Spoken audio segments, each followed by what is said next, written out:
Now, from Wichita's most listened to sports radio, 97.5 and 1240 KFH. This is Sports Daily with Jacob Albracht and Tommy Castor.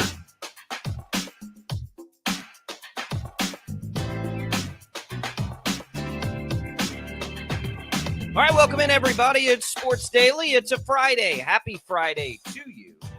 Coming up on the show today, we will have lots of fun things. NBA Finals, Game 1 in the books. Dusty Buell is going to join us, who runs the Wichita Open. We are less than a week away now from, well, the start of the tournament, and even more so from the start of the festivities out there at Crestview Country Club. So we'll get the latest from Dusty. What can you still do? Is there still time? All that good stuff. All the golf will be coming, though, in about 6 days from now. So we're looking forward to that. We will talk a little Royals baseball. Good day at the park yesterday. We'll get into that a little bit. The Chiefs have just a terrible injury scare in a really scary continuing situation with B.J. Thompson. So we'll look at the latest there as well. I'm Jacob Albracht alongside Tommy Castor. Jad Chambers producing for us. He is manning that IHOP hotline for us. We are looking forward to a great show today. You can participate by calling us on the IHOP hotline, 869-1240. You can also participate by watching our video stream, which is available to you always on Facebook, on YouTube, on X. You can just search KFH and find that there. Easiest way to take that in, and we can see your comments from those platforms. And we can put those right out over the air. We can answer your questions. We can filter them, so don't think you can just say anything and it'll make its way through. We're keeping an eye on that here today and every day, by the way. Lots of good stuff. Tommy, how are you this morning? Man, I'm good. Good Friday morning to you. I've got the Memorial Tournament, the golf tournament PGA on in the background. Wichita's own Adam Hadwin, or I guess I should say Wichita resident Adam Hadwin, currently in the lead. He's got a 3-stroke lead right now on day number 2 over, of course, Scotty Scheffler, who's 3 strokes back right now. So Adam is in the middle of his round. Scotty plays later on today. If Hadwin can keep this pace up, we could be in for quite a weekend. It's going to be a lot of fun, I think. What are the chances here? What are we looking at? Scheffler's in the mix. Like, how crazy could this get?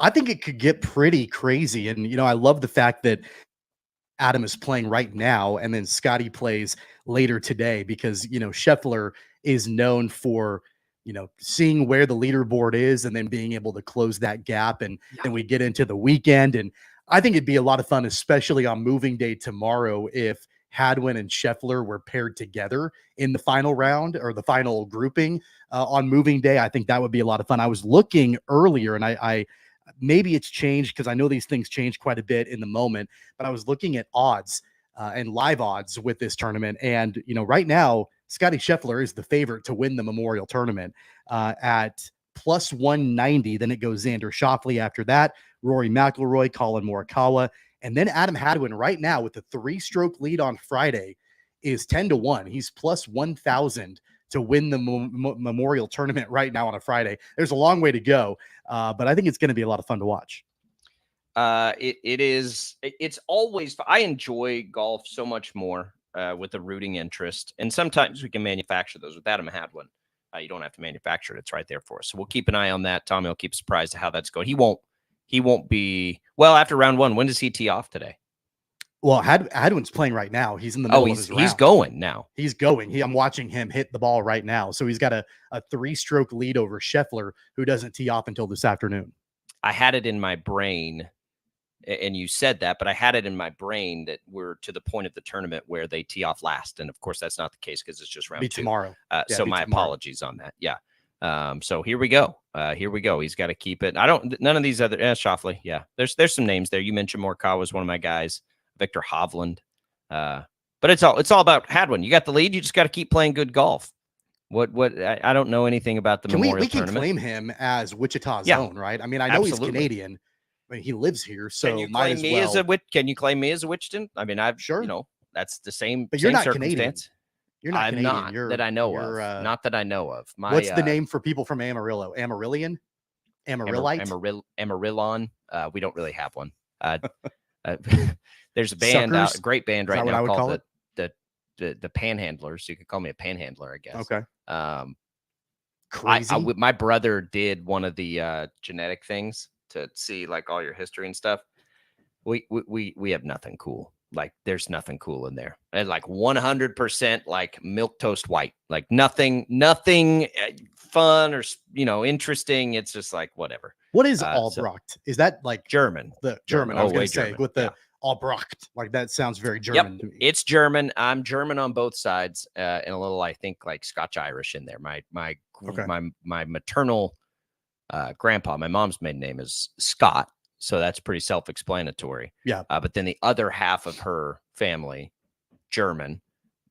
Both sides of my dad's parents' family, German. So it's very much mostly German. Nobody cares about any of this. Maybe they care about the NBA Finals, Tommy. That was a bummer last night. I mean, there's not even a lot to take away from it except I hit a bet, like barely hit a bet. That was pretty nice. But it was. I hope it wasn't a sign of things to come because it was over before it ever started. It was an awesome about first 7 minutes of the game, and then it was done to the point where you could turn it off, done, right, by halftime, really by the end of the first quarter, honestly. And so now it's just like, is this what we're in for? Are the Celtics going to cruise here? Or can the Mavs rebound and make it a series? I would still lean to the latter on that. You lost a road game in game one. Not a big deal. If you're the Mavs, got to kind of just start over a little bit. Hard to imagine Boston will shoot that way again, where everybody's just hitting threes. But you never know. They're the best team in the NBA this year for a reason, and Porzingis looks back and healthy and 100%, and it may just be too much for the Mavericks, who I don't think anybody really had to this point anyway. I will say this. Everyone acts like Luka's got house money here. Like, oh, he's got nothing to lose. I don't know about that. Kyrie's great, and he's playing great. Luka has already been to a Western Conference final. I wouldn't say that they're where they can ultimately get, but I can guarantee you right now that if the Mavericks get blown out of this series, Luka ain't playing with house money. Like, that's going to creep in. It's creeped in for Jason Tatum.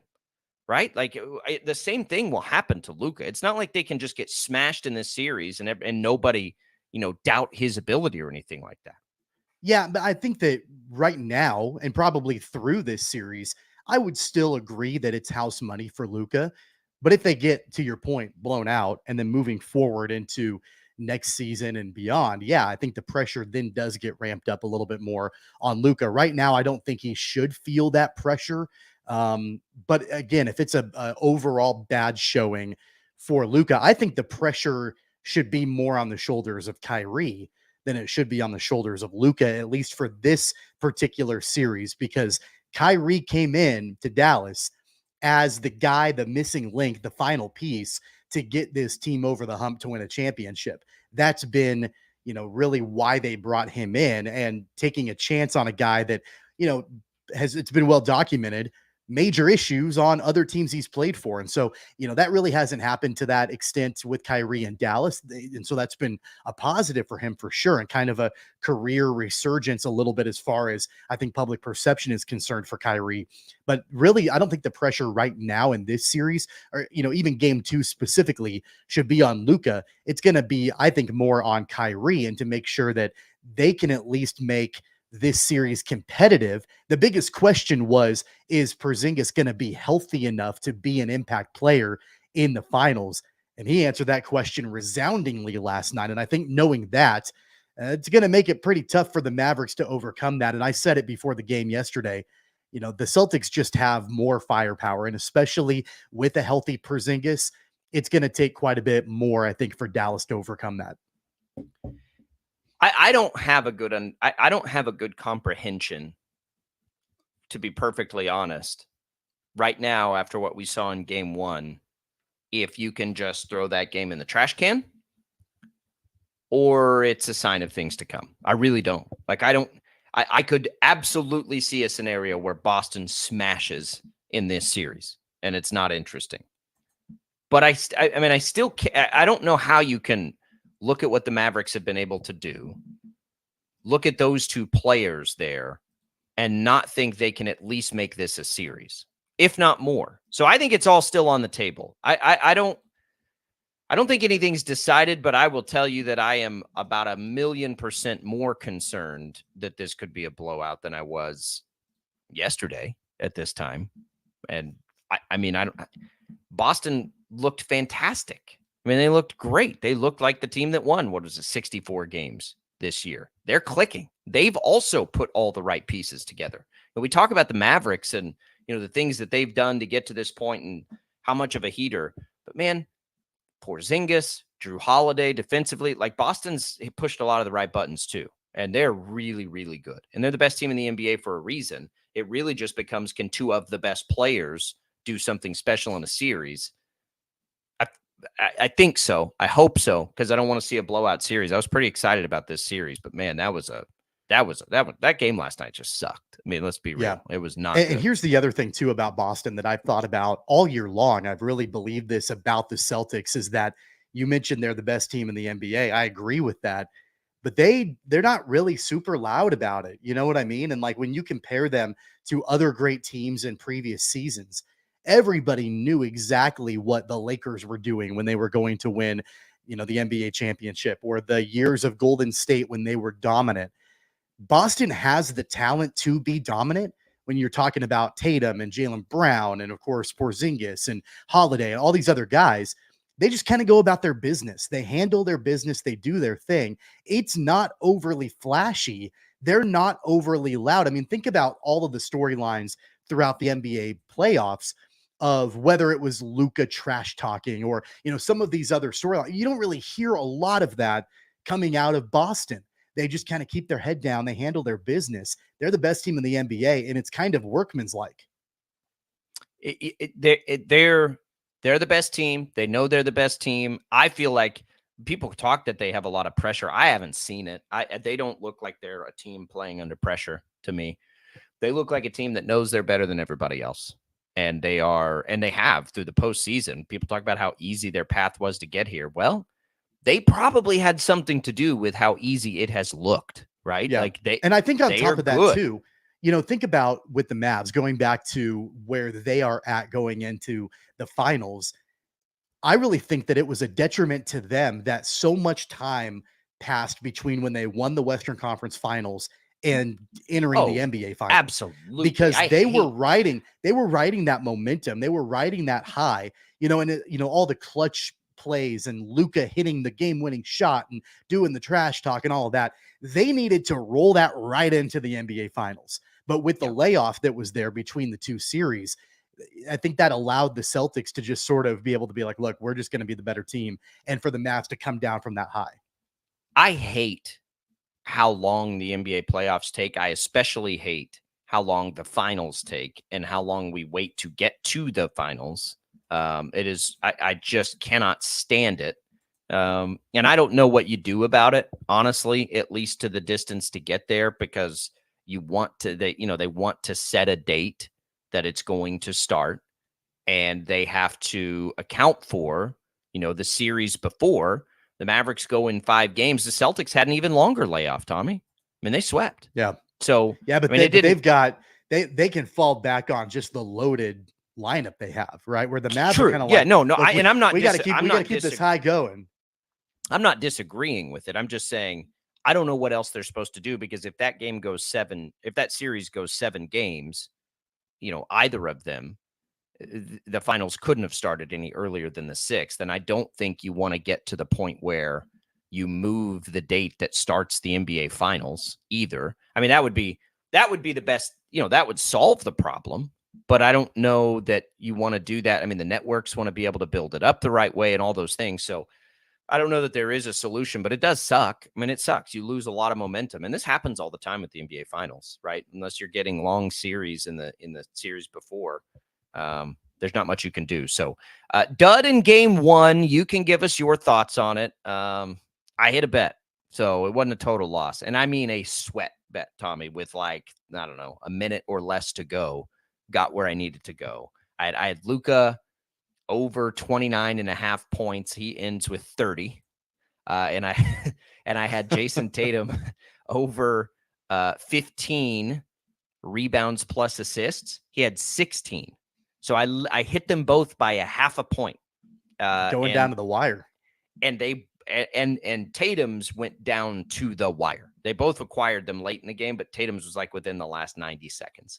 So it was the ultimate sweat. So that kept me interested, at least, in a very much otherwise dud game, because it was. But game 2 will take place. Game 2 is just June 9th, which is Sunday, right? Yeah, so game 2 will be on Sunday. We'll have some time to digest it. Just a bummer. I've got a national show tomorrow, Tommy, and I really was looking forward to like a big part of that, diving into how epic that game 1 was and getting ready for game 2. Can't really do that now. It's like, there's not a whole lot to take away from that. It was a crappy game, and we'll just on to the next one. Who was it that says on to the next one? Belichick. On to the next one. We're just thinking about game 2 here. But we can get more into that if you'd like. Those comments on the IHOP hotline. Let's open up one of our text contests. Let's do HTO first. We'll switch it up a little bit today. So the short code to text for these contests is 20357. You can enter once a day. We'll have 2 different contests for you, one in each hour. This hour, let's do HTO. All you have to do to win some HTO iced tea and coffee at 3 locations, Wichita East, West, or in Derby, is text the keyword T-E-A, to that short code, 20357. That's it. T, 20357. We'll talk some Wichita Open later in the hour. Let's talk about the Royals when we come back, getting the win they had to get in an unconventional way that you might think about. We'll do that next on Sports Daily.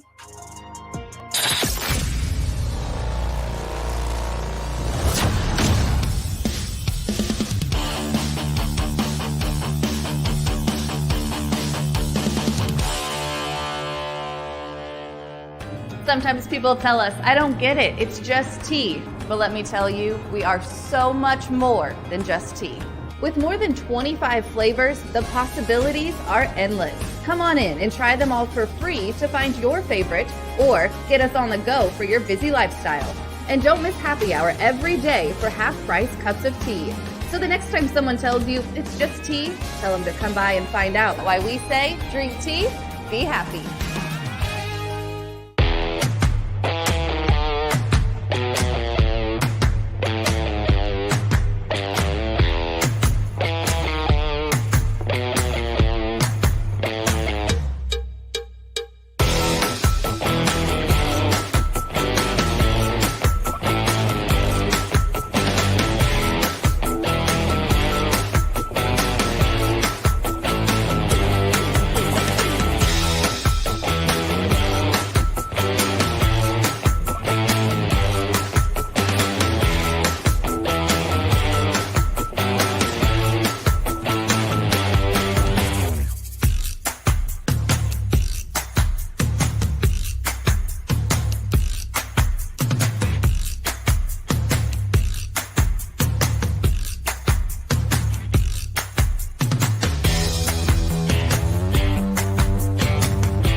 We have more than 25 flavors. Come try them all for free.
All right, welcome back in, everybody. Sports Daily, the Royals. You heard it right here on KFH yesterday afternoon. They get the win. They had to have it, and they get it done. They beat the Guardians. They split the series. I still think that rain out was pretty fortuitous for the Royals to just get out of here on that. Get back home, kind of lick your wounds a little bit from what's been a rocky patch that happens to be going into an absolutely unreal portion of your schedule. They get it done despite a bad start from Brady Singer. Brady Singer coming back from the illness, you remember. This was, Brady Singer is capable of this. This is certainly, it shouldn't surprise. And he only allowed the 2 runs, but he gave up 9 hits. A lot of traffic there, which certainly Singer, it's part of what he does, right? He's not a low whip guy. He's become sort of a Houdini, and he did a little of that yesterday, but they eventually had to pull him.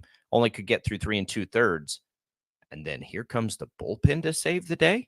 No hits allowed in 5 1/3. They had a couple walks, but man, what a performance from a group that has been concerning lately. They had to have it.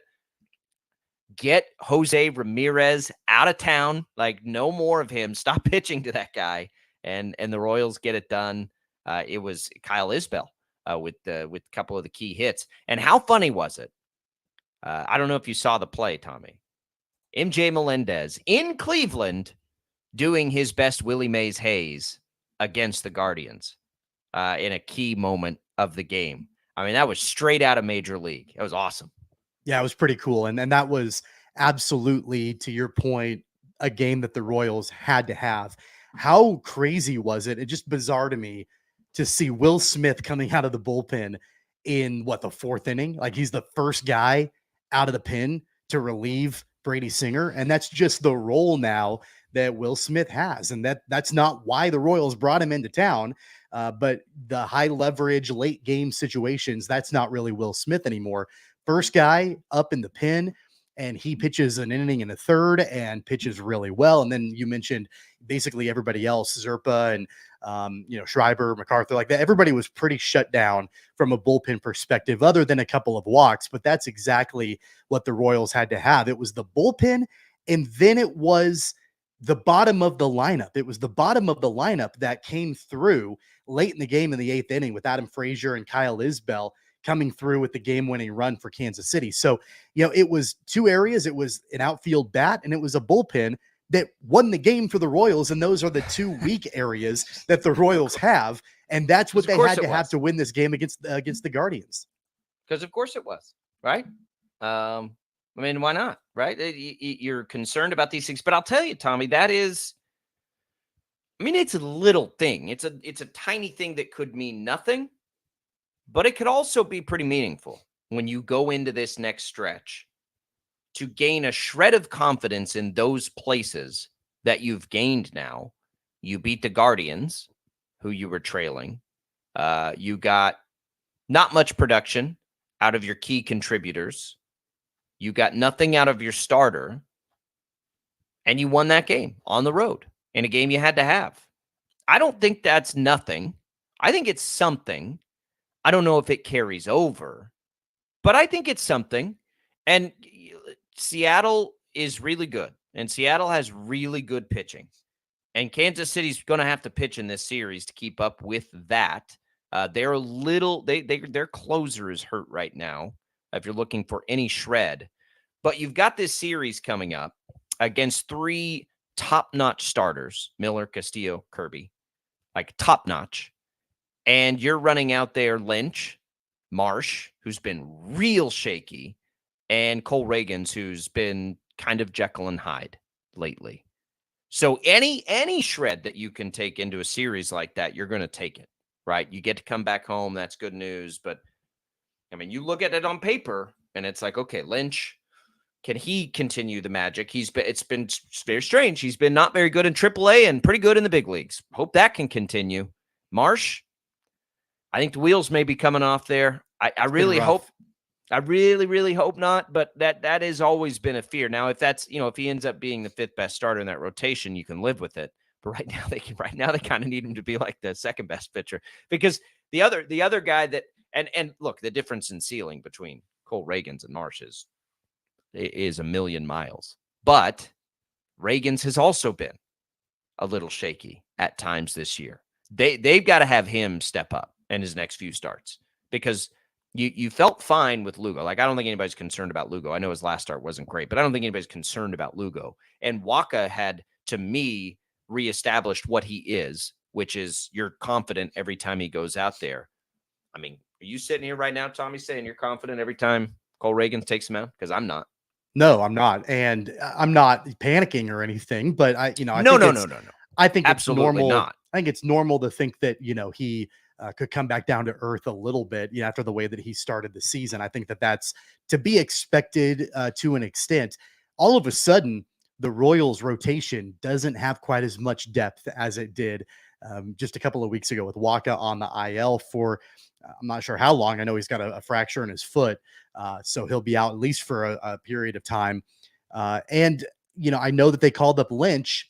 We might be at a place, and not right now, but eventually, where we see Chris Bubich back in the rotation. And I know that he's working through some rehab starts and things like that, coming back from his injury. And I heard JJ Piccolo in a recent interview talking about how they've got to balance the fact that they might need him point, but they're also trying to make sure that he is 100% long-term.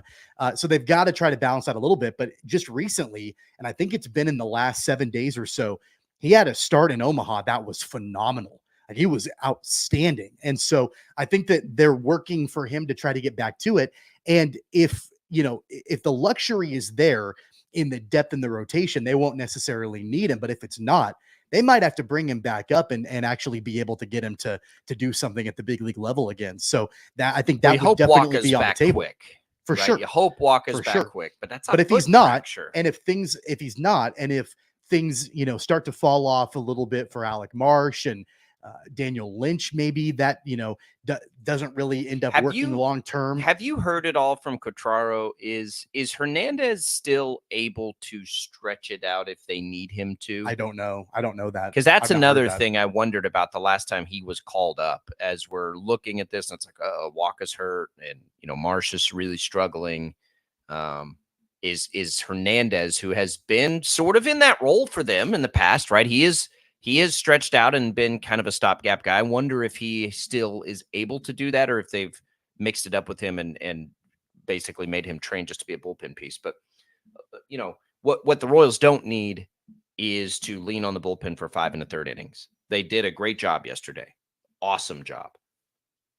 They're not going to be able to do that every day. You got to have these starters get back to where they were, and they're about to face they're about to face the Yankees and the Dodgers back to back. Like, you look at yesterday's start for Brady Singer, and if that's against the Yankees or Dodgers, that's probably a 6 or 7 spot when you're giving up that kind of, traffic. Cole Reagans has been a heavy traffic guy. He strikes out a lot of guys, but giving up a lot of hits, giving up a lot of walks in each game. I mean, his whip is not reflective of how dominant he's been at times. They need him to be efficient a little bit here. Lugo, again, not worried about Lugo. Is Lugo going to win a Cy Young this year? We bet it just because he was on pace for it. Is it likely to actually happen? Probably not, but that doesn't mean he still can't be one of the top guys in the league. That's his first. He's had 2 bad starts, I think, in the entire season. One of them was most recently. He'll line up, by the way. Let's just look at this. He will line up to face next. He will catch the first game of the Yankees series. So he'll catch both the Yankees and the Dodgers. So that's good. But he won't catch Seattle. Reagans will get only, I believe, the Dodgers. So you're going to, right now, if it lines up, you've got to go into that series against the Yankees, and you've got to run out there Singer, Lynch, Marsh for 3 of those 4 games. That's going to be tough. And I don't know how many of these games they need to win, Tommy. We're through it. We're through the Guardians series now, so we can look at it. But you've got 10 games, Seattle at home, 4 against the Yankees at home, Dodgers on the road. 10 games here between now and June 16th. No days off. How many of these do we need to see the Royals win to feel okay? 4? 4 of 10? Oh, I think more than that. I think you've got to be 500. I think you need to at least stay I don't where know that you're that's at. realistic right now, though. I mean, I know you'd like to be 500, but is that really realistic? I don't know. Expectations right this second are a little bit difficult for me. I still think the Royals can be a postseason team and all of these things, but when I'm looking at just this part of the schedule specifically, it's a trouble spot. Always been a trouble spot. Are they to the point right now, the way they've been playing, where we're saying, yeah, they need to win 5 out of 10 against these 3 teams? I don't know that that's fair. Even if you even project them as a playoff team and all those things, I don't know that that's a fair reality. I just don't know that that's reality right now. I mean, I'd love for them to do it. I think they got the swag to do it. But if you're looking at it on paper, it's really more about you hope the Guardians go cold, because I just don't know that an expectation of 500. I don't know. That doesn't seem fair to me. Why doesn't that seem fair to you? I mean, because I don't. They're not playing well right now, and they're playing they're just who they're playing. To say they're going to, so how does that come? How do you get to 5? Right? That means you've got to win one of the series. Mariners, I would assume people would like the opportunity at the Mariners the most. You've got to you got to win that one. Then you'd have to split the Yankees series and take one from the Dodgers. Yeah, I mean, I think that the thing you have to keep in mind too, and I don't know if this really plays into effect as far as wins, losses, but you get the Mariners and the Yankees in Kauffman, and so I think that saying, okay, if we can look at getting 2 out of 3 from Seattle, we can I know the Yankees have the best record in baseball with the Phillies. If we can split at home with the Yankees, we'll feel good about that. And then we go on the road at LA. And if, we can get one from them, I think you've got to avoid the sweep in Los Angeles. I think you can win the series against Seattle, and I think you can split against the Yankees. And at that point, yeah, I think you feel okay getting out of this stretch at 500. I think for me, if they can get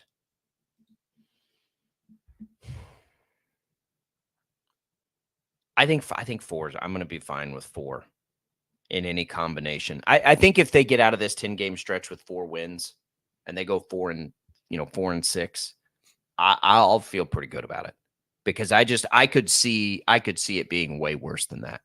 I could see it being way worse than that. I mean, Seattle is going to starting pitch you to death, right? So I just envision in that series the likelihood that you're going to have to win low-scoring games, which scares me right now. Even though the bullpen was great yesterday, it scares me to think about low-scoring games.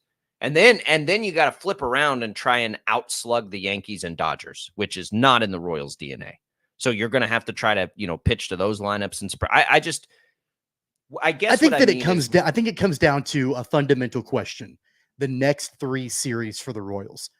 Do we actually believe that the Royals are talented enough to be a playoff team in Major League Baseball? I think, at least for me, I can only speak for me, the answer is yes.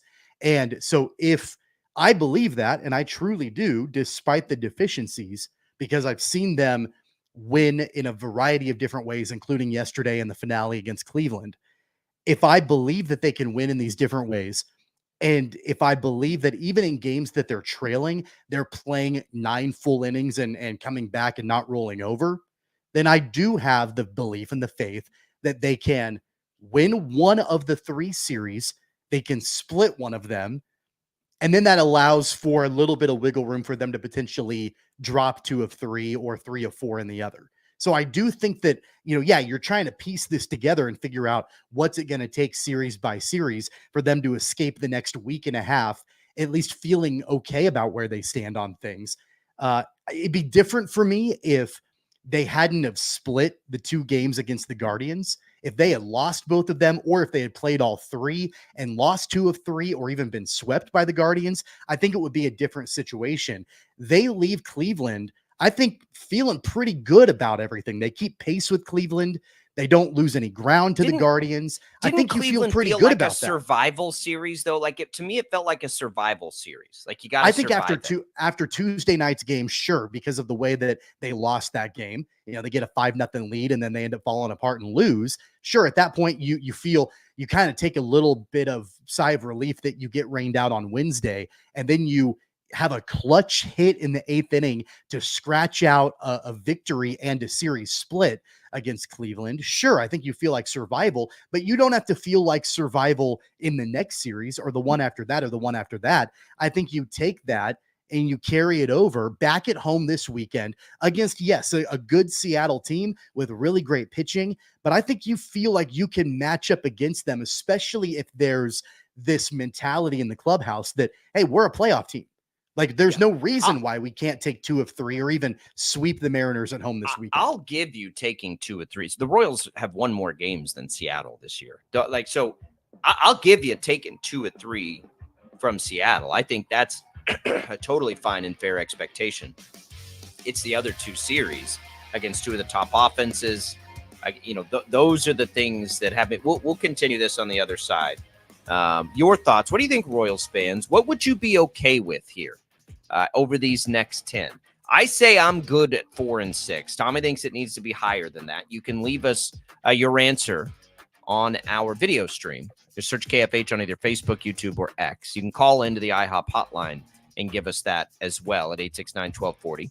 I want to say we appreciate Prairie Fire Coffee for fueling us up each and every morning at the Odyssey family of stations, including at KFH. Thank you to Prairie Fire for giving us that. We'll come back. We'll continue the Royals conversation when we return on Sports Daily.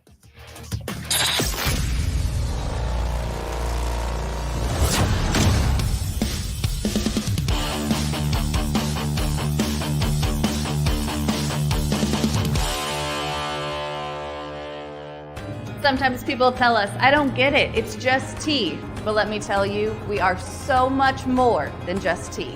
With more than 25 flavors, the possibilities are endless. Come on in and try them all for free to find your favorite or get us on the go for your busy lifestyle. And don't miss happy hour every day for half-price cups of tea.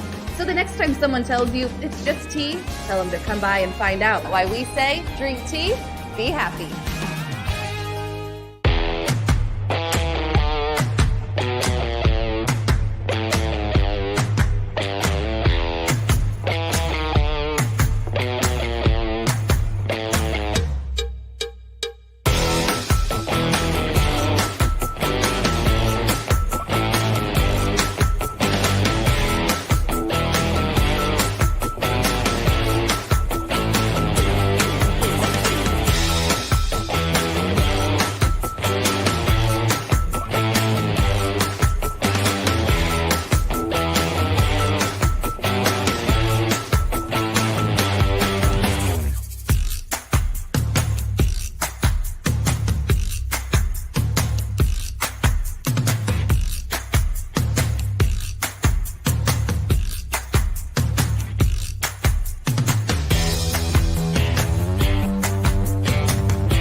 We have more than 25 flavors. Come try them all for free.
All right, welcome back in, everybody. Sports Daily here on KFH. Glad to be here with you on this Friday. Coming up in just a little bit, we'll talk Wichita Open. Looking forward to that conversation as we're less than a week away. Dusty Buell, who runs that thing these days, is going to hop on and join us. So looking forward to that. We'll have that for you. All right, let's continue. Let's continue the Royals here. Ken brings up something up. The Yankees series is key. And I agree. They're the team right now. When I think about 4 games with them, and I think about, well, how many do the Royals need to win here? When I say 4 and 6, it's sort of a concern for me. Like, they can win the Seattle series, and I think that's a totally fair expectation. Then it's like, and I hate even saying this because, God, I hate the Yankees. Can you get one? Right now, the Yankees aren't going to sweep them. The Yankees are not going to sweep the Royals at home. I know the Yankees are really good. No, they're really good. Just they're playing really well. On flipping. I get it. Fire. I get it. But they're not going to come to Kauffman and sweep the Royals. The Royals of last year or 2 years ago or 3 years ago, absolutely, that's on the table. I don't see that being on the table. And the starting pitching that would be lined up. I mean, do you think the Twins thought they were going to sweep them? They just swept the Twins. They're. I think the Royals are better than the Twins. I mean, I think that they're gonna get, especially at home, they're gonna get at least one from the Yankees. In this heater they are on, it's been Angels, Giants, right, and then the Twins. I don't think they're going to get swept either, but I think one of 4 is not out of the realm of possibility, and then it's so. You win the Seattle series, get one from the Yankees, get one from the Dodgers. I just think that's realistic as far as a floor, right? And I hope it's way better, and it can be way better. I'm just like, the timing of this part of the schedule sucks so hard because the Royals aren't playing particularly well, and these teams that they're going up against are playing very, very well at the moment. It's like it's all timing to me right now that is making this a pain in the butt. I know that you have to take into consideration the opponents for sure and how hot they are right now and how talented they are and all of that.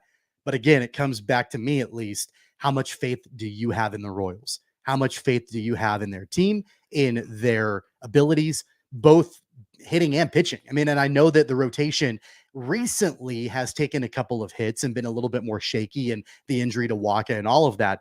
But make no mistake about it, the entire body of work this season for the Royals from a pitching perspective, they've got one of the best rotations in Major League Baseball. And so if you have faith in that, then I think that that's great. If you have faith in Bobby Witt Jr., that adds to it. And Salvador Perez, that adds to it. If you can get production from other places, and it has been various places at different times this season. Yesterday, it was, Adam Frazier and Kyle Isbell. It's been others. It's, been Velasquez, and it's been Hunter Renfroe and, Vinny Pasquantino and others.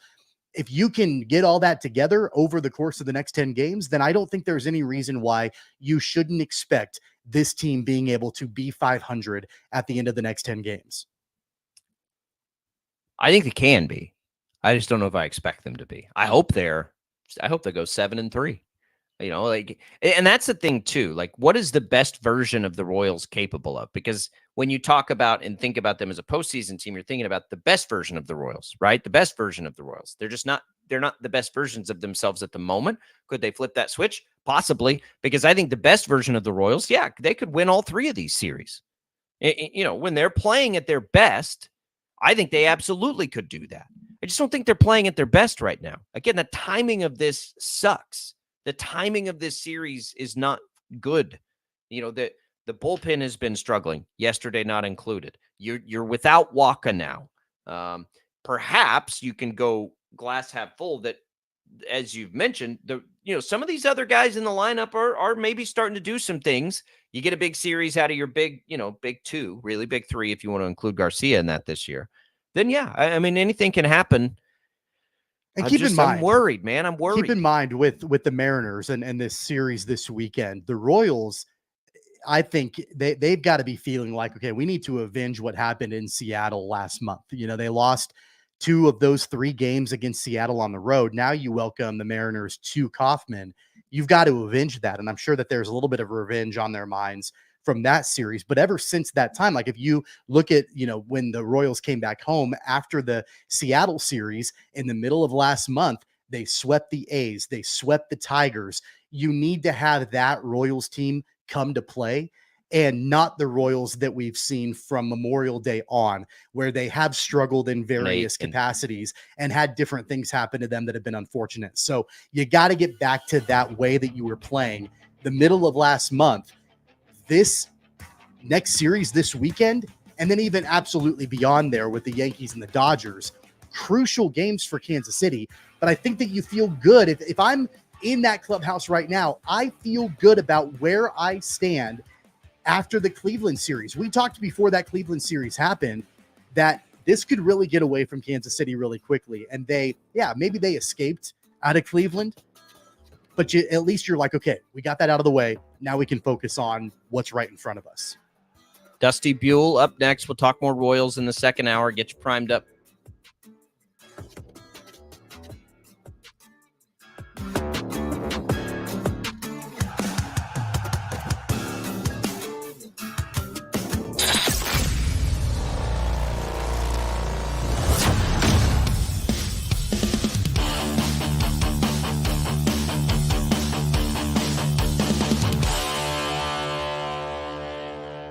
Sometimes people tell us, I don't get it, it's just tea. But let me tell you, we are so much more than just tea.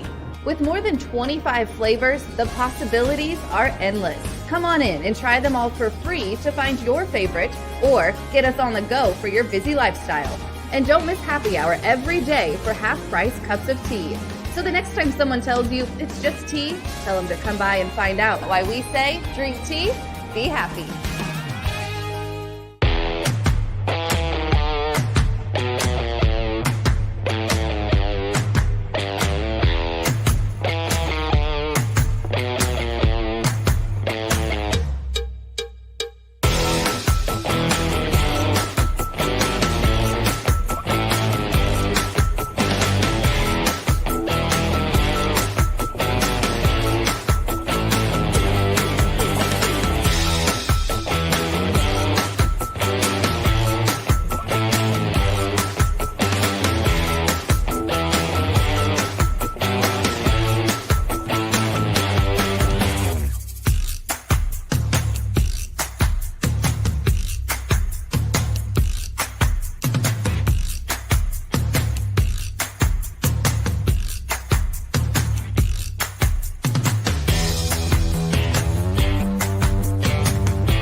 have more than 25 flavors. Come try them all for free.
Now, from Wichita's most listened to sports radio, 97.5 and 1240 KFH. This is Sports Daily with Jacob Albracht and Tommy Castor.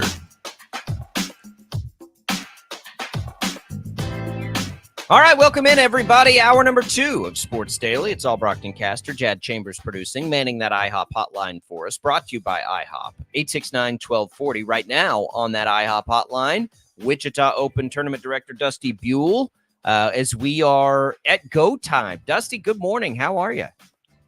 Good morning. I can't tell you how good IHOP sounds right now. Always, right? Get some pancakes. So what I know it's already crazy over there at Crestview, but what is for you guys? So like for the Open, what is the first sort of thing for you guys? Like what is the first, because I know the golf obviously doesn't start for about 6 days, but there's so much more to this tournament than just the golf. So where is your official opening, would you say? I'd say right now we're worried about building out our footprint on this golf course, which is going to be bigger than it ever has been. Today is probably one of the busiest days of the year for us. We have high school teams out here helping us put chairs and tables and basically just get everything ready to have a mob of people come and enjoy the Open. Let's talk about that footprint a little bit, Dusty. I know that everybody, if you have been to the Wichita Open in the past, or even if you haven't, but you're familiar with the tournament, people know about the 17th green, right? And everything that goes on there. And that's one area that I know that you guys have expanded for this year and reconfigured a little bit, but that's not all. There's a lot of other great areas around this golf course where people get a chance to have a great time, enjoy themselves. Talk a little bit about that footprint and how it's changing, expanding, and what that's going to look like for. Well, you're right. On 17, even we are taking our chalets and we're going up the fairway. So it's going to give you an entirely different look once you get on hole 17. Everything is going to be tiered just a little bit differently to give everybody a better view of golf and the greens. But, our Vornado fan zone this year it's basically just blown up from last year to this year. So we're going to have the Michelob Ultra trailer in there. We will have a bunch of games, but we will also have an LED truck, a billboard truck that's going to be playing the U.S. Open, so people can come and check out the leaderboards and do that there. We got some games to be played on that screen. So there's a lot of interactive stuff that we want to do. And one of the main things there is that we have Butler Creative out here who's brought a full production truck that we are going to be broadcasting inside of the chalets. We're going to be broadcasting 17 up into our Ambassador Chalet on 18. Something cool that we have this year is we're going to have about 6 different camera angles on every shot down on 17. And then we also just installed the bunker cam this year. So if one of the pros falls short and to the right and they get in that bunker, we're going to see just how that ball gets out of there, and it's going to be a pretty cool experience. So the truck, that's new. You guys have never done that before, have you? We never have. This will be our first time. And generally, we're going with a couple of cameras. Now we have those high-powered production cameras down here that it's going to allow us to do instant replay. If there's a really that's what I was going to ask you about replay. Yeah, that's awesome. Yeah. So, we're going to go back and we're going to have a game that's very interactive with everybody, and it's going to be a closest to the pin. So you get to choose who you think is going to be closest to the pin on every group that's coming up. And so the grand prize winner of each day will win a great prize. And so, we're excited about giving you all these experiences and really helping you create the energy and the feel of the Wichita Open. Dusty, I really think what's so impressive year in and year out with the Wichita Open is not only do the spectators, the fans consistently say it's so much fun and they have such a great time at the Open, but the players do as well. The players, it seems like, and I know it's the tournament's been consistently ranked as, the favorite tour stop on the Korn Ferry Tour and things like that. But the fact that they have so much fun at this tournament year in and year out, what does that mean to you and your staff as you work on getting this ready year after year? First and foremost, we do this as the staff at the Open. We do this for our community. But that byproduct of doing it for our community is that the pros that come through Wichita, you will hear them whenever they make it to the next level. They will say, there's nothing like it. I want to go back to Wichita. I want to do this. Obviously we are compared to a smaller version of the Phoenix Open, but in all of these other places on the big tour, even some of those don't have what we have right here in Wichita. And so it's a source of great pride for my staff, for our community, for Kansas as a whole to be able to host a PGA Tour event right here and do it at the level that it's done, where the pros really appreciate that. Yeah, they're on the Korn Ferry Tour. They're grinding every day to get their PGA Tour card. But to come out here and have people cheering them on and to learn their names and to be able to talk to them, that's one of the things. You walk these grounds, you can get very, very close to these players and interact with these players. And that is getting them ready for the next level of really fame that's about to come to them. Dusty Buell, Wichita Open Tournament Director, on with us. How's this experience been for you, Dusty, taking this tournament on that had been, that has been such a part of this community forever, it feels like? Everything going well for you? What's that been like? I walked in here. I had a pretty good feeling of what to expect, but I walked in here and my chief job is to not screw up what's been done before me. And so I'm hoping that I'm doing that, but what we're going to do is we're going to keep tweaking this thing. It's not about me making my mark on this tournament. It's about this tournament making its mark on everybody else. And so this tournament's never going to be about me. It's about everybody, the sponsors, our ambassadors, the staff, the volunteers, all those people is what it takes to put this tournament on. And without them, we don't have it. You mentioned the community, Dusty, and how important the Wichita community is for this tournament and vice versa.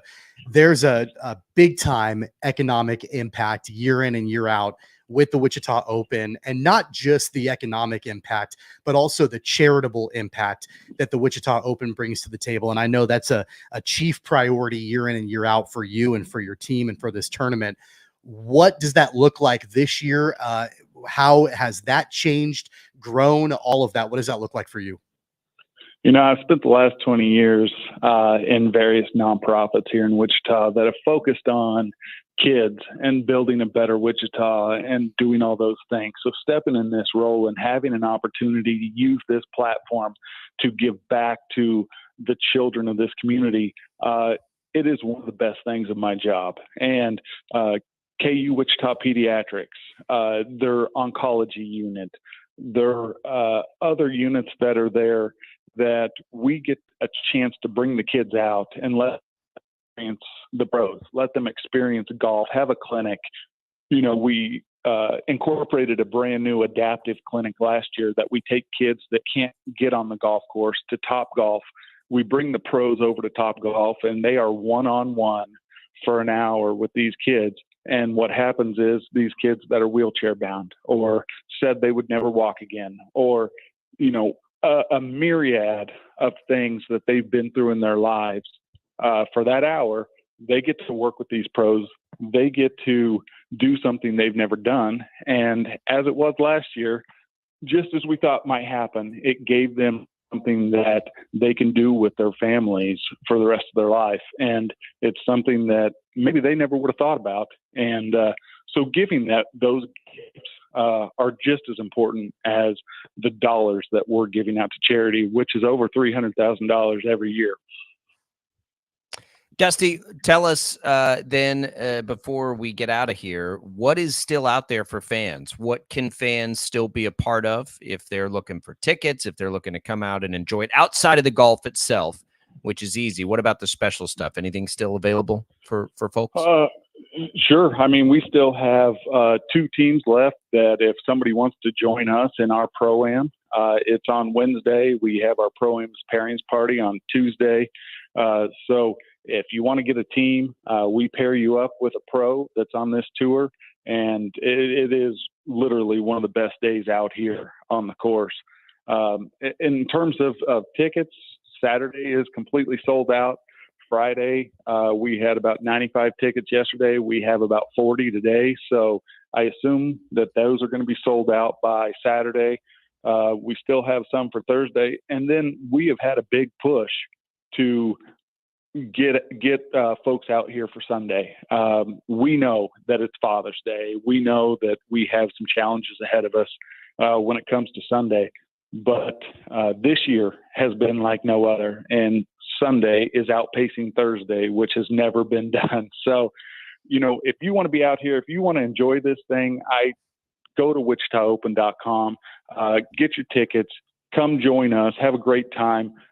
Don't just stay in a chalet somewhere, but get out and walk this course and see the beauty of Crestview, see how these guys drive and hit the ball. We have a guy from South Africa. His last name's Potgeider. He is averaging 336 yards for his drive. So if you want to go over and watch 14 and watch him bomb it over the houses and see if he can drive it, those are the fun things and the nuances that maybe if you're not involved with golf, don't really understand, but it is spectacular to see these guys play. It's fantastic. We love the tournament. We will be there, Tommy and I, doing the show live next Thursday and Friday as the actual golf starts. 17 is one of my favorite things every year. I love 17. 18's cool too. So get on there, see if you can get out there. It'll be worth your time. Dusty, we appreciate it. We'll see you out there next week as you're running around like crazy, but we appreciate you stopping by and catching us up here. Hey, when fans are out here, you may just stop by the by the Vornado fan zone and say hi to my favorite Odyssey folks that are out there that are broadcasting live, because That's right. we're all going to be having a ball. We're gonna have some fun. We'll do all kinds of fun stuff for that next week. Dusty, we appreciate it. Good luck. Rest up. I know that's a stupid thing to say, but try anyway.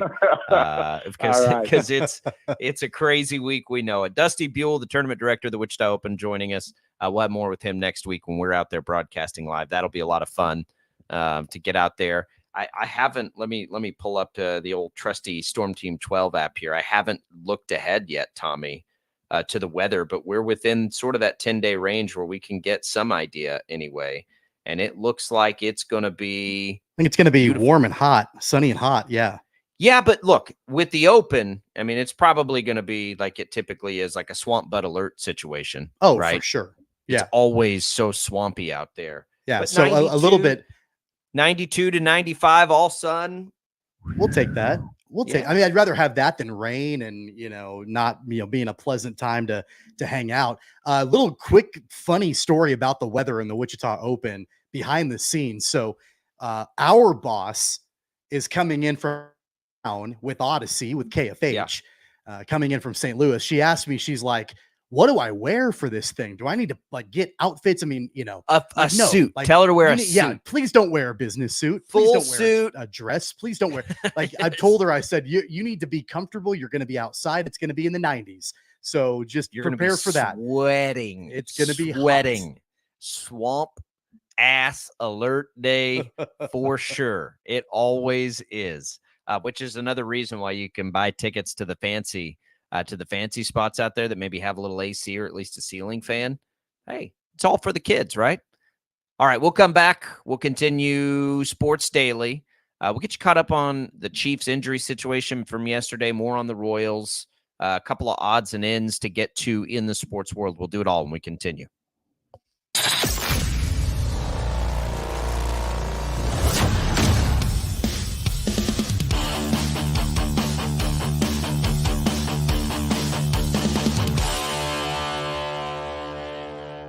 Sometimes people tell us, I don't get it, it's just tea. But let me tell you, we are so much more than just tea.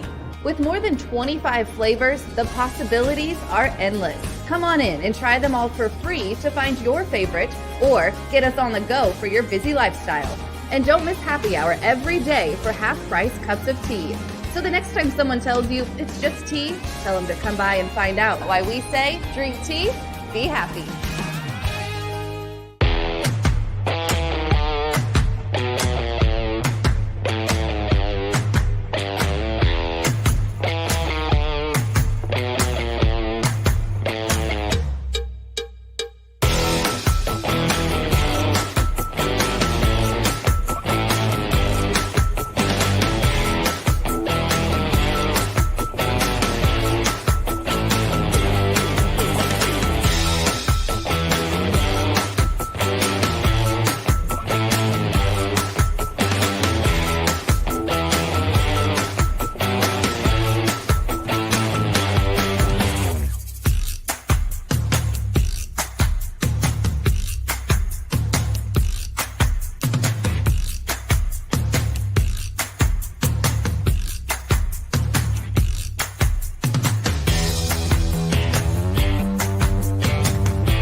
We have more than 25 flavors. Come try them all for free.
All right, let's do our second text contest. Comedian Nick Swartzen coming to Wichita, Century 2 Concert Hall on Sunday, September 29th. You can enter to win by texting the keyword jokes to 20357. One entry a day, just through today, the last day to do it. 10 lucky winners are going to get a pair of tickets here again. Nick Swartzen, the comedian, coming to Century 2 Concert Hall. That is in September, on September 29th. You can enter to win a pair of tickets right now. Just text the keyword jokes to 20357. Good luck, everybody. Tommy, this BJ Thompson situation is frightening. Yesterday, we told you, right as we were, ending the show, that a player had to be taken by ambulance to the hospital, and they canceled practice. Well, that player we now know is BJ Thompson, a defensive lineman, a young player, second-year player out of Stephen F. Austin.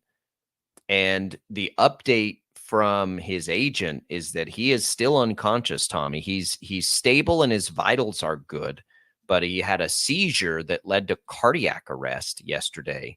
From all accounts, I know his head coach from college, and I haven't talked to him about this or anything, but he was at West Texas, kind of, coming up in the coaching ranks when I was there. So I have a pretty good relationship with him. And I saw him yesterday send out a very thankful tweet or post or whatever on X to just sort of thank the medical staff and talk about how fortunate it was that they were there for this. So hopefully everything is out of safety, but according to his agent, is still unconscious from this. This is going to be tough. Hopefully he's okay, and they're just being careful, but not out of the woods yet, certainly for BJ Thompson. Yeah, it's hard to speculate exactly, the cause of this or anything like that. And I won't try to get into that at all. Definitely just a terrible situation all the way around for BJ Thompson, for the Chiefs, for his teammates, everybody involved in the organization. And yeah, it sounds like the major blessing in all of this is, well, first off, that he's stable and hopefully he'll continue to recover. But second off, that the medical staff and the trainers were there immediately, from what it sounds like, that they were able to attend to him, rush to him right away, and be able to get him stabilized and get him off to the hospital. So, yeah, I mean, thoughts and prayers, I guess, continue to go out to BJ Thompson. Hopefully he will continue to improve and recover. It is definitely concerning that he's still unconscious at this time. We're talking 24 hours after this happened. But hopefully hopefully those vital signs will continue to be stable. He'll continue to improve and be out of the woods soon.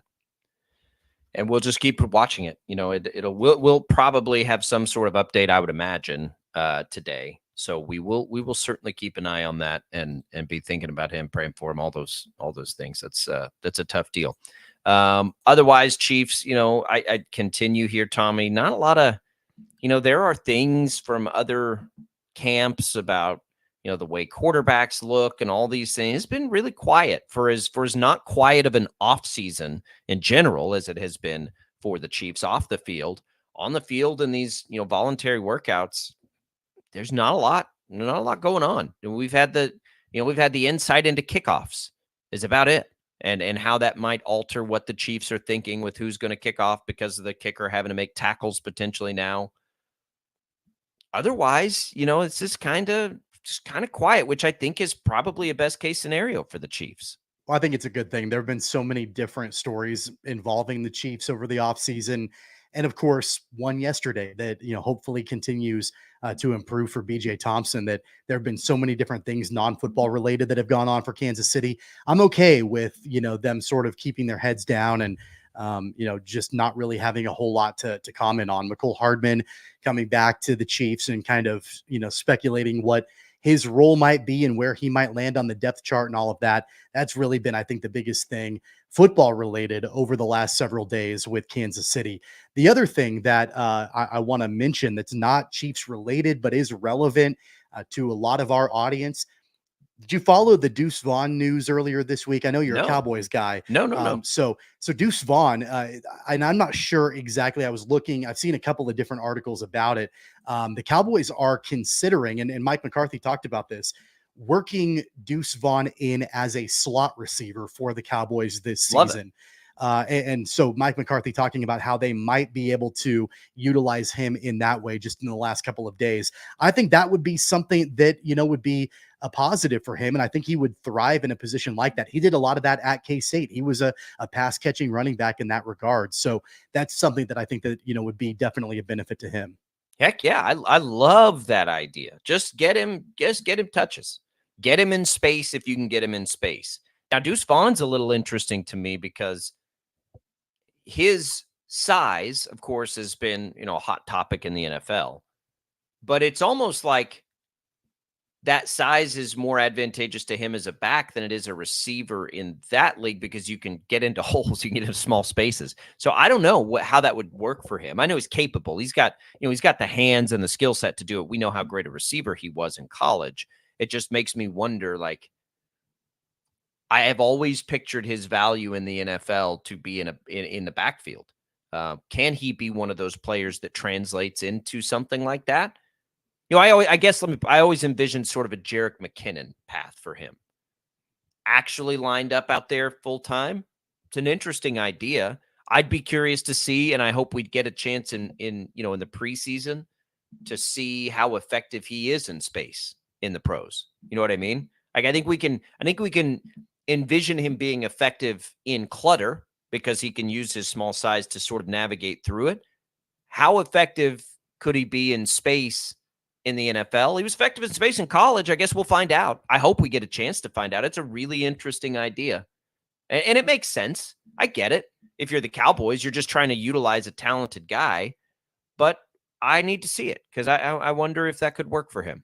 And, I think that, and one thing that Mike McCarthy tried to be very clear on is that this is a move to add to his value, not that they're giving up on him as a running back. And I think that's really important. But that being said, though, I really believe that this is probably, and I'm glad that Deuce is open to this and wants to try to, be in this role, because I'm not sure that panning out as a viable NFL running back at this point really is on the table as a guy. I think it could be a rotational piece in the backfield in the NFL, but I'm not sure that we're going to see him as a feature back for the Cowboys or really any other team in the NFL. And so being able for him, to be versatile and have a different set of skills to be able to utilize him in a variety of positions, I think is really important. And if you look at him, especially from the Cowboys' point of view, in special teams, they've already got Kevontae Turpin to return kicks. So they don't need him to be but you kind of need special two teams now. type player, right? I think well, you they need do. two on a Is kick he return. big? Is he big enough to be, like I think of him as a gunner or something like that. I don't know if he's big enough to play in that role. He'd on have to special return. teams. I don't think you envision him as a tackler ever. But if I understand the kickoff correctly, you're going to need two guys, because if the space they're kicking into and they're trying to land in is what it is, I don't know that one guy can cover that full ground. I think you'll have to have two back there. So yes, they have their special teams, but he could definitely play a role there. That's why I'm interested to see McCole Hardman, like for the Chiefs. Can you put Hardman and Tony to a kick? Because I don't think, based on what I've seen, and again, I did not watch this. I got to see it in the preseason because I didn't watch the XFL. But I can't imagine you could just put one person back there and know that you have everything covered. I mean, you couldn't do that back in the old days. There were still two guys back there, and one would just end up blocking most of the time. But I think they can, if this is designed correctly, a good kicker can avoid the more dangerous returner by kicking it the other way, and then you'd have to have a second player. So I don't know. We got to see it, but I could see Vaughn as a kick returner. I think he could do that and do that pretty effectively.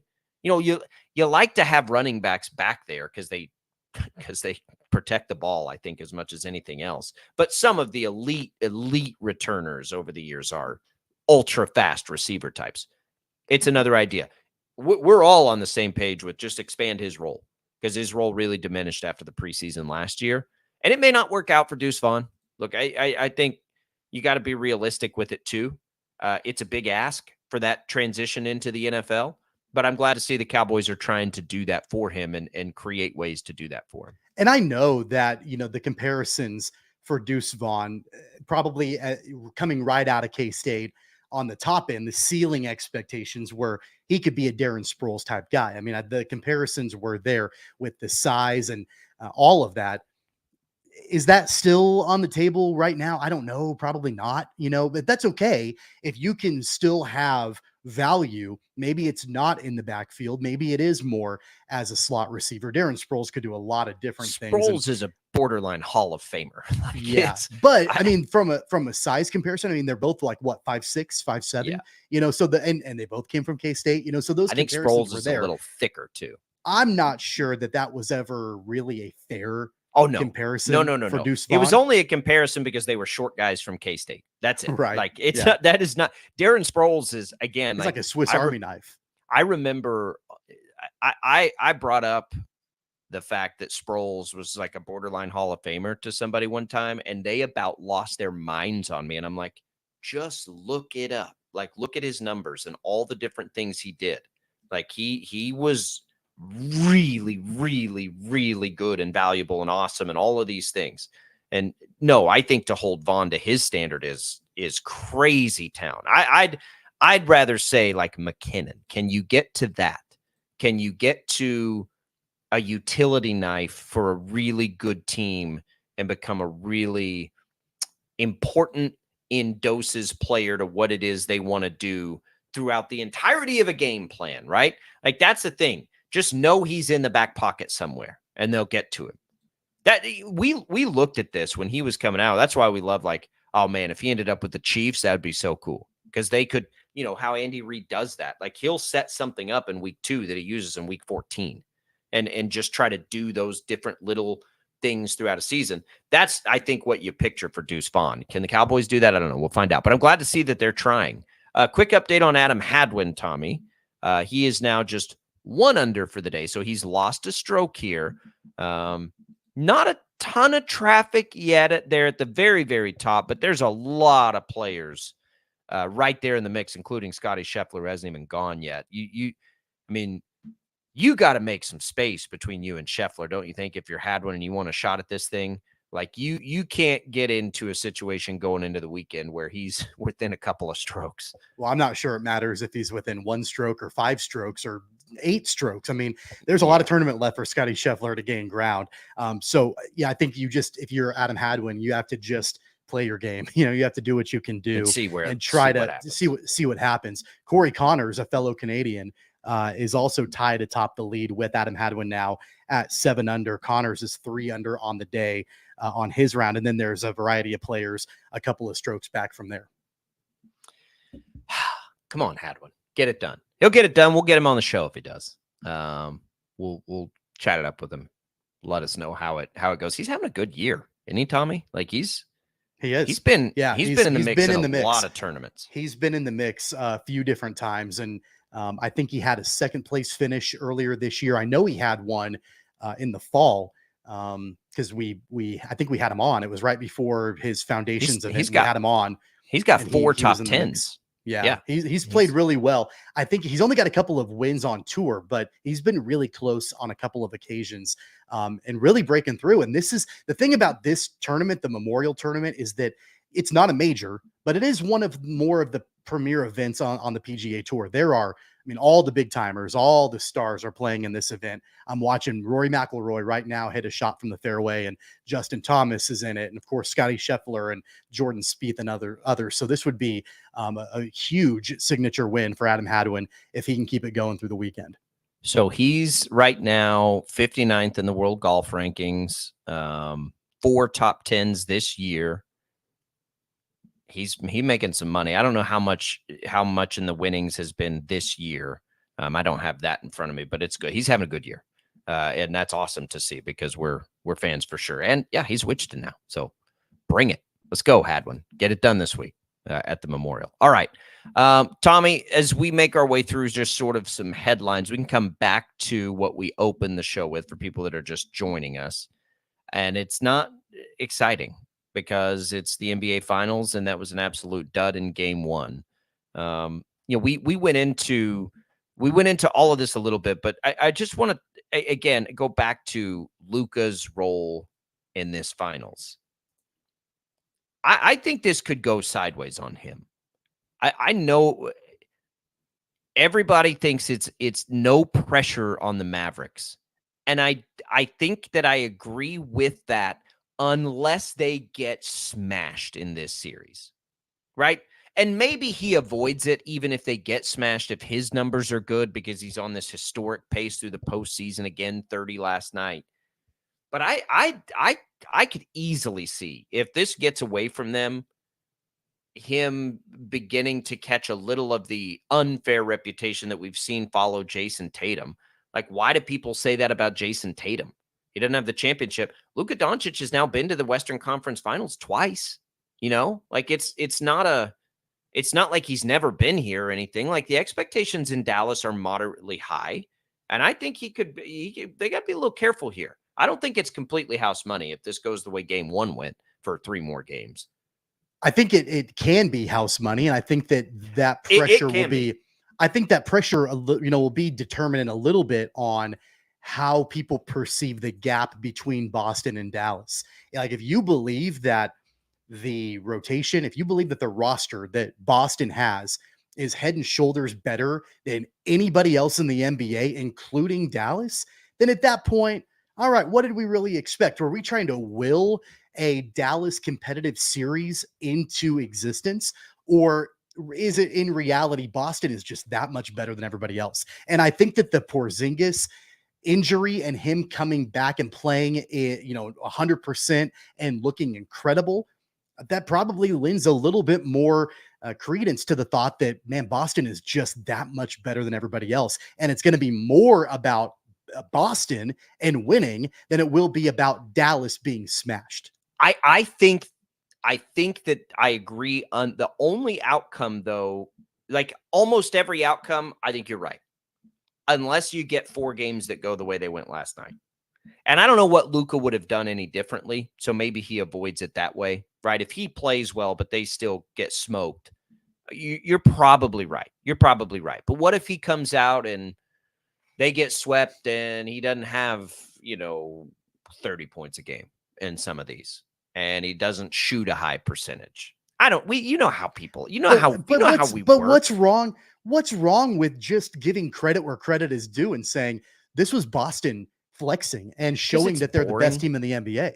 Because that's boring, I guess. Does it always have to be an indictment of the other team? Like if Boston is just that better, happens. I know, but that happens. It's happened to Jason Tatum. Just because Jason Tatum didn't beat the Warriors in the finals, right? And they haven't, like, we haven't had a repeat champion in the NBA in forever. But people are still like, oh, all the pressures are, if they don't get this done, Jason Tatum's a choke artist. And I'm like, what? We do this all the time. And maybe Luka's immune for it this time around. I don't know. But you know how we are. It's boring for the Celtics to just be that much better than everybody else. That's kind of a boring way to look at it. And so we typically don't do that. The way it was with Golden State, a few years ago, they were just that much better than everybody else. I hope not, because that is one of the big contributing factors to why I watch less NBA basketball today. That sort of collision happened with my growth into college basketball, and I've never been able to recover as an NBA fan, which is strange, but it's just been the way it is. So I hope that's not the case. I just think it's ridiculous. This year. I just think it's ridiculous that if we get to a point to where Boston flexes and they sweep or they win 4-1 or whatever it is, and they look dominant and they look really good while doing it, I just think it's ridiculous that then the conversation will inevitably turn to Dallas, just collapsed, or Dallas, is the pressure is all on Luka. I think it's okay to just say, man, look at the roster that Boston has. And with a healthy Kristaps Porzingis, they showed why they are the best team in the NBA. And it doesn't have to be an indictment on the Dallas Mavericks. I think there's a very good chance you're correct on that. It's just a curiosity for me just because I was disappointed with game one. It was just boring. Okay. Let's take a quick break here. We got to spend a little time with K-State baseball. I'm not going to pretend I can give you the X's and O's of what makes K-State baseball great or not, but I think we can all collectively just enjoy this ride. And we'll get you their game times, how you can take that in, where they're at in the tournament. We've got a team onto the Super Regionals for the first time in more than a decade here out of the state of Kansas. It's been a minute. So we'll get you caught up on that, talk a little cat baseball, the Bat Cats getting after it tonight. That's next on Sports Daily.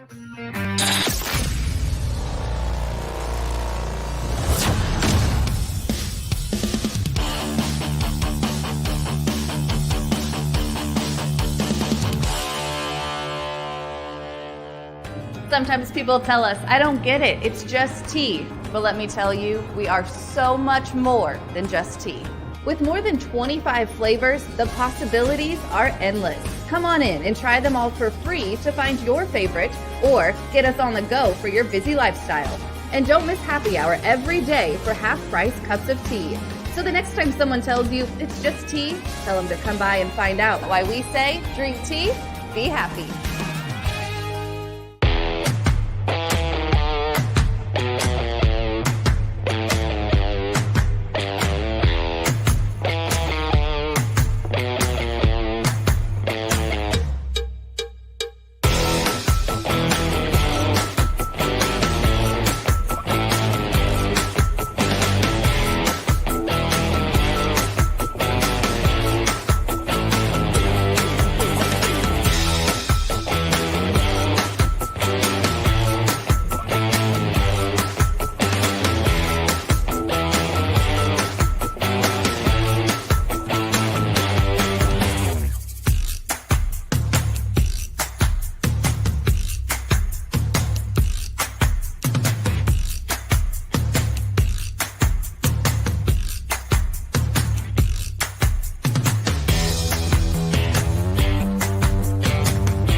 have more than 25 flavors. Come try them all for free.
Oh, boy. What a Friday.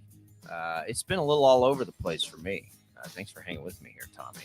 This portion of the program brought to you by Crestview Country Club. We had Dusty Buell on. Crestview's hosting the Open. So, you hear us talk about it. We're both members out there. We both love it. We both use all the facilities, do all those things. If you're going to be out at the Open, check some of that stuff out. You can see what we're talking about here. But, call them. There's all kinds of different membership. I'm going to tell you right now, I am I grew up about the furthest from country club life that you could ever imagine. Basically a farm kid, right? I lived out in the middle of nowhere. We raised cattle. Like it's so when I first started doing that, and I have loved every second of it. So it's not if you're not of that upbringing, it's not what you think, or maybe even fear. It's way more laid back than that. It's super cool. Our kids use all the stuff. Just the access to some of that stuff has made it totally worth it. And they've got great golf too. That's why most people are out there. So check it out. Tell them we sent you. All right, Tommy, the Batcats, here they go. All right. It is tonight at 6:00. It is tomorrow at 2:00. And then if they need it, it would be Sunday at 2:00. They're all on TV, I believe. I believe they're all on ESPNU. And so you can watch them.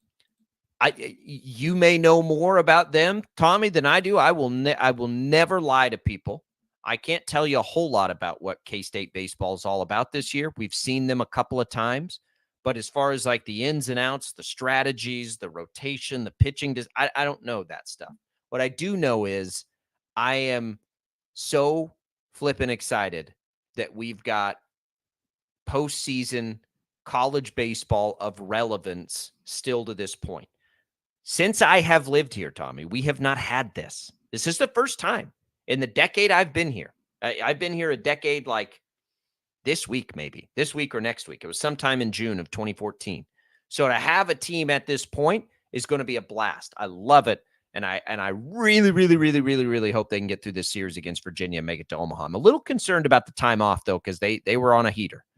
Well, here's what I know about this particular 3-game set. I know that Virginia is one of the best teams in the country. Always, right? And I know that the Wildcats are road dogs, at least in the opening game, and I'm sure that they will be, even if they win game 1 in this series. I'm sure that in game 2, they'll be dogs again, would be my bet, just because of how dominant Virginia is. That being said, I think K-State has absolutely proven that they belong in this super regional in the postseason with the way that they played in Fayetteville last weekend. Kalen Culpepper has been one of the best hitters nationally in the postseason so far. And so they just need to carry that He's been on. fun to watch. It's going to be easier said than done playing a team with the pedigree of Virginia. But that being said, they've got a big time opportunity here to be able to get to Omaha. And it's been such a long time. We talked earlier this week about the last time a team from the state of Kansas even made a super regional. You want to talk about the College World Series, it's been even longer. So, they've got that, chance to make it happen. But in my opinion, you've got to get game 1 on the road. You can't go down 1-0 in a 3-game set with your backs up against the wall against a team like Virginia. I mean, it all comes down to pitching too. I don't know Virginia. If I'm telling you, I don't know a lot about the ins and outs of the K-State roster. I know zero about the Virginia roster. And so it's a pitching thing, but yeah, getting up 1-0 on this. I will say this though. The one thing that bleeds out when you watch K-State right now is that swag, right? They're swaggy. They've got confidence. I think they could absolutely take the next 2 if they don't get the 1. The strange thing about college baseball is, and this goes back to even in like high school baseball, when you talk about 3-game series in the College World Series, at least to me, it seems like historically, like the teams that have those, those top 2 dudes in their rotation usually find a lot of success in this thing. But you have to win 2 out of 3. So those teams that have been able to get by with an ace most of the year, and then it's a little shaky, are pretty vulnerable when you get to this point. And that happens all the time in college baseball because of scholarship restrictions and all these things. It's kind of hard to get, 2 or 3 great starters all on the same team. And so we'll see if K-State can take advantage of that. There aren't many things in sports, Tommy, that are as electric. And this isn't even hyperbole, as the energy with the College World Series, and we've seen this bleed now to the College World Series and the Women's College World Series. It is unique, right? It is a unique energy on the field to other things that we see in sports. I don't know why that is. I don't know how it captures that, but it always has to me, which is why Omaha has always been so fun for people to watch when you don't know, because people don't know a lot about the teams before they get there, but it's contagious. Like you catch on to it. It's the Little League World Series does this too. Maybe it's just a baseball, softball thing. I don't know, but that being a part of that energy is going to be awesome. And K-State has that energy. They did to me in the opening round. And I think there's something to that. I think they can win this series. I really do. Yeah, the other thing I think it's going to be really important to keep our eyes on, and he was a big time asset to the Wildcats in the super regional, or in the regional in Fayetteville, and that was Tyson Neighbors out of the bullpen, and it was fun to watch him being able to be shut down and close out games for the Wildcats. It's going to be interesting also to see how much the Wildcats lean on him in this 3-game set. Because, you're coming out of the bullpen, you're the closer, you're electric. Does Pete Hughes lean on him to be a guy that you only go to close out games? Or is it something where you feel like you need to have him maybe pitch more innings? And I think the way the games play out will determine that, but that's going to be fun to watch also. So to give us some perspective, I am looking now at the betting lines here. So your super regional winners, K-State right now is they're not the biggest underdog by any means. They are about the 3rd biggest underdog. So Evansville, not surprisingly, is a bigger underdog to Tennessee. They're the biggest underdog. And then you have Oregon is a big underdog, about a half side. They're plus 270. And then you get to K-State and UConn are both plus 240. So it's not like and I only look at that to say it's not like this is some David versus Goliath. I don't think they're that kind of dog in this series. I think they're a slight dog, so sort of middle of the pack among the super regionals. So go for it. Why not? Why can't they win this? I think they can. I think they can win this super regional, and I think they can get to Omaha and give us more reason to watch the College World Series than we ever have. I think they're going to do it. Let's just predict it right now. They're going to beat Virginia. Will it go to a third game? You think it'll go to that deciding game on Sunday? Third game. Yep, we're going to have some drama, and it'll be dramatic. Right. We're going to have a dramatic 3 games in Virginia with K-State advancing to Omaha. Book it. Manifesting it into the world right now. I like it. That's right. I don't know what I'm talking about, so please don't go bet the farm or anything like that. But let's do it. Let's predict them to get a win here. All right, we'll come back. We'll tell you what's on the network this weekend when we return on Sports Daily.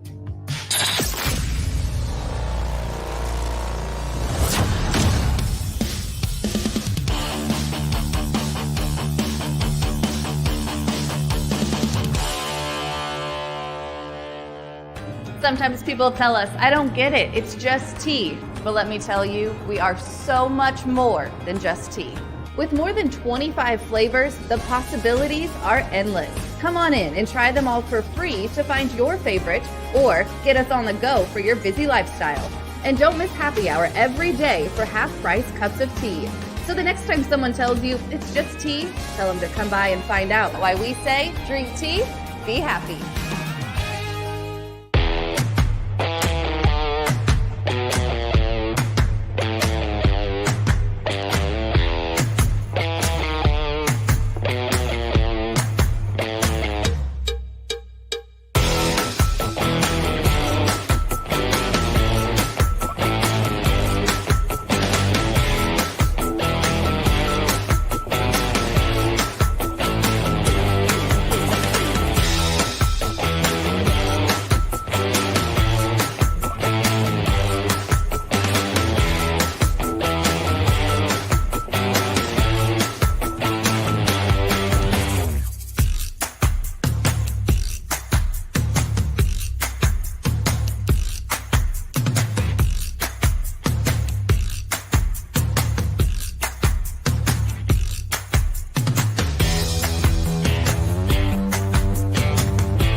We have more than 25 flavors. Come try them all for free.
All right, that's it for us. Adam Hadwin, couple holes left, 2-shot lead. We'll check in and just keep an eye on Hadwin, the Wichita now, the Wichita Canadian. See how he does in that tournament. Coming up this weekend, it's Royals baseball. You've got it at 3 o'clock Saturday, 1 o'clock Sunday, 7 o'clock tonight, that series against the Mariners. That means you'll be able to hear me on the Infinity Sports Network for a couple hours tomorrow. I'll be on 11 to 4 p.m. Central, so you'll be able to catch the first 4 hours of that. Call in, join me there. I appreciate everybody. We'll be back. The Opens next week. Get ready for it. Enjoy the weekend. Tommy, Jad, we'll do it all again Monday. I'm Jacob. See you then.